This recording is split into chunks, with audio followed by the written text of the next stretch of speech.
ঠিক আছে, তাহলে তুমি গাড়ির টিকিতে যত পারবে ভরে ভরে জিনিস ঢোকাবে, ভরে ভরে জিনিস ঢোকাবে। রাতনি একটা বস্তা নিয়ে যাবে। কেন বৌমা, দোকান থেকে প্যাকেট দেবে না? এবার দুর্গাপুজোর শপিং বলে কথা, আমরা কি লিমিট জানি? যদি প্যাকেট কম পড়ে যায়।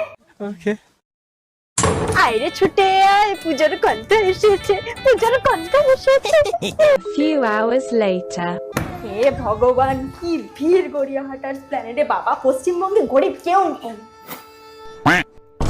ভগবান, পপুলেশন বেড়ে গেছে এই পৃথিবীতে, তার উপরে এই গরমে গিদগিদে ভিড়, রোদে আমার স্কিনটা পুরো নষ্ট হয়ে গেল ট্যান করে। বাবা গো, বাট থ্যাঙ্ক গড আমার কাছে আমার ফেভারিট ফেস ওয়াশ আছে, সেটা দিয়ে আমি এখন মুখ ধোবো, সব ঠিক হয়ে যাবে। অল ইজ কারণ গুড ভাইবস এর উপটান ডিটান গ্লো ফেস ওয়াশ আমার সেভিয়ার। স্কিন কেয়ার রুটিনের মধ্যে ফেস ওয়াশের স্টেপটা কিন্তু আমরা প্রচন্ড ভাবে আন্ডার এস্টিমেট করি, কিন্তু ট্যানের সমস্যায় ভুগতে ভুগতে জাস্ট কিছু মাস এই প্রোডাক্টটা ব্যবহার করে কিন্তু দারুণ ডিফারেন্স আমি দেখতে পেয়েছি। এটা ট্যান রিমুভ করে, ডেড স্কিন সেলস এক্সফোলিয়েট করে, আর ন্যাচারাল গ্লো দেয়। আমি কিন্তু আরো দুটো ফেস ওয়াশ অর্ডার করেছি, একটা ভিকির জন্য।